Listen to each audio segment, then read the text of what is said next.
皆さんこんにちは。インドブロガーのかよりーなです。今日のテーマは日本で働く海外の人が日本人に思っていることについてお話ししたいと思います。日本で働く海外の人とか日本人と一緒に働いている海外のメンバーが日本人に対してこんな風に思ってるとか、ここが疑問だっていうのをちょっと私いろんな海外のメンバーが聞いてきたんですよ。なので今日は実際に日本人がね、海外の人と働いていてどんな風に思われているかっていう代表的な事例を皆さんにシェアしたいと思います。今後ね、海外の人と働く予定があるとか、実際に今海外のメンバーと働いているとか、実はその国によってね、いろいろな就業文化の違いとかがあるので、日本人ってこういう風に思われがちだよっていう話を今日はするので、ぜひ参考にしてみてもらえると嬉しいです。はい、ということでまず早速一つ目なんですけれども、一番よく言われることは、日本人が何を考えてるか分かりにくいっていうことが一番よく言われてます。皆さん気をつけてください。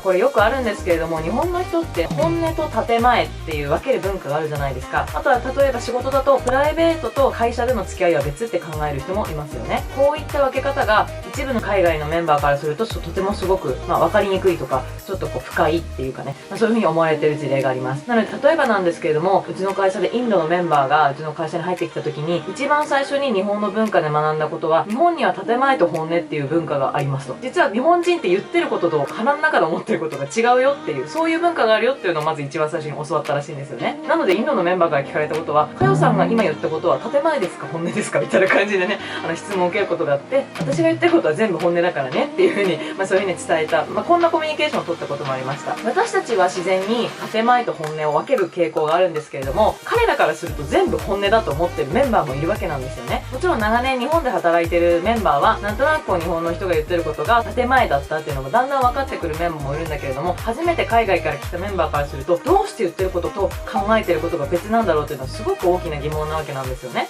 例えば週末に一緒にご飯一緒に食べに行こうよって誘ってもらって、海外のメンバーはすごく嬉しかったとするじゃないですか。なのにいつまで経ってもこの日どうですかって言っても避けられてしまうとかね。これはもしかしたら日本のメンバーとしてはいつか行こうねっていう風に、声はかけてあげたものの、例えば土日の付き合いは会社の人と分けたいっていう本音が内側にあったかもしれない。どっちも悪くないんだけれども、こういう風なズレが起こると、なんとなく海外のメンバーとしてはどうして日本の人っていろいろ言ってるけど実際にはやらないんだろうみたいな感じのちょっと不信感とか思ったりすることがあります。なので特に海外のメンバーとコミュニケーションするときは、自分のお腹の中で思っていることとか、そういうのをちゃんと素直に伝えること。日本の人っていうのは空気を読む文化でずっと育ってきてるので、なんとなく輪を乱さないとか、表情を読み取ってこの人が考えてることを察するっていう文化ももちろんあるんだけれども、それっていうのは初めて海外から来る人からするととても難易度の高いコミュニケーションになるんですよね。私が心がけてることとしては、海外のメンバーとか特にそういうコミュニケーションスタイルを取ってないメンバーとした約束は必ず守ること。言ったことは本音だよっていうのを示す態度になるわけなんですよね。そういった小さいところから一つずつ信頼関係を積み上げていくことっていうのはすごく重要で、日本の人はどうしても建前と本音をビジネススキルとして使ってしまう傾向があるので、特に海外のメンバーとコミュニケーションを取るときは気をつけてくださいということです。2つ目なんですけれど、これもよく言われることです。日本の人は人格と感想を分けないというところですね。つまり何か否定の意見を言われた時に、日本の人っていうのは自分の人格までも否定されたかのように感じてしまう傾向があるということですね。これはね、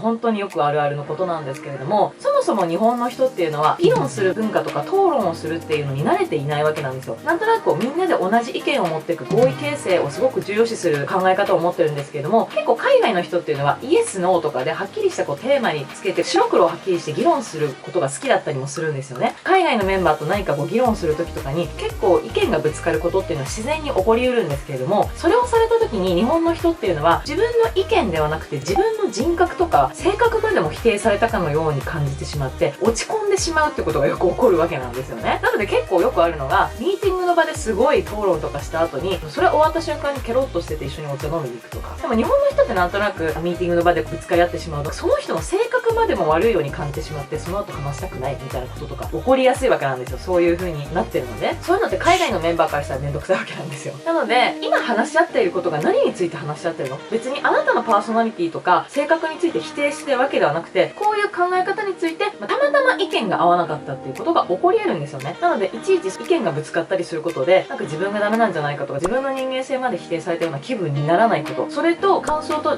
人格っていうのをしっかり分けることですね。これ意識しないでやっってる人すごく多いですし、別に海外の人と限らず日本人同士でもこれをごっちゃ混ぜにしてガーって感情的になってる人がいますけれども、ビジネスの場でそれをやるとあまり良くないので、皆さん覚えておいてください。3つ目なんですけれども、これは何を考えてるかわからないにもちょっと近いんですけれども、日本の人は意見を言わないってよく言われていますね。一緒にミーティングの場とかになって頭から最後まで一言も言わなかったっていう場合とかも結構あるわけなんですよ。でも海外のメンバーからすると、ミーティングに行って意見を一言も言わないのはその場にいないのと一緒っていう風に見られる場合もあって、そもそも意見が何もないのにミーティングに参加してるってどういうことなのっていう風に思うメンバーもいるわけなんですよね。ただよく日本の場合では日本人同士のミーティングでちょっと位の高い人だけが意見を発言して、例えばそうじゃないメンバーは意見を言わない場面とか私もたくさん見てきたので、なかなか意見を言いにくいってこともとてもよく理解できますが、海外のメンバーと一緒にやるときに意見を言わないと、あの人は何も考えてないんじゃないかと思われる傾向があります。なのでポイントとしては、例えば私はこの意見に賛成しますとか、自分の意見もう出てしまってるけども私もこれに賛成しますとか、重ねたとしても自分の意見をしっかり述べることですね。でそこに参加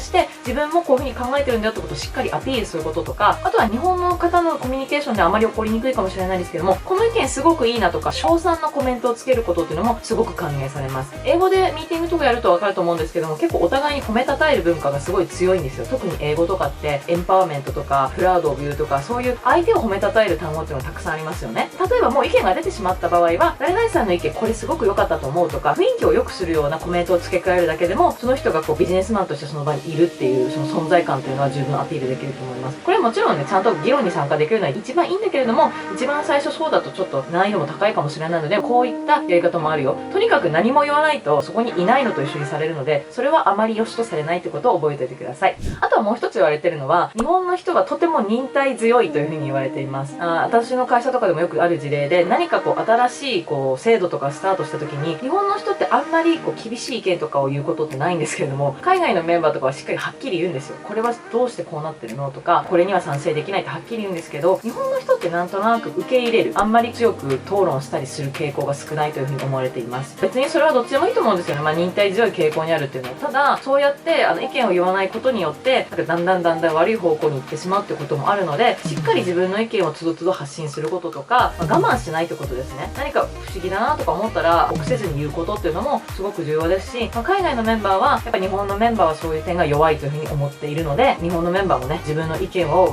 臆せずにやっていけるといいのかなというふうに思いました。ということで今日は日本で働いている海外のメンバーが日本人に思っていることということで、今日はちょっとビジネス視点で、ちょっと厳しめな意見とかも一瞬あったかもしれないんですけれども、もちろん基本的に海外のメンバー、日本のメンバーと働くことをすごく楽しみにしているし、すごく楽しんでると思うので、ぜひ皆さんも積極的にコミュニケーションを取っていってみてもらえると嬉しいなと思います。この動画がいいなと思った方はぜひチャンネル登録をお願いします。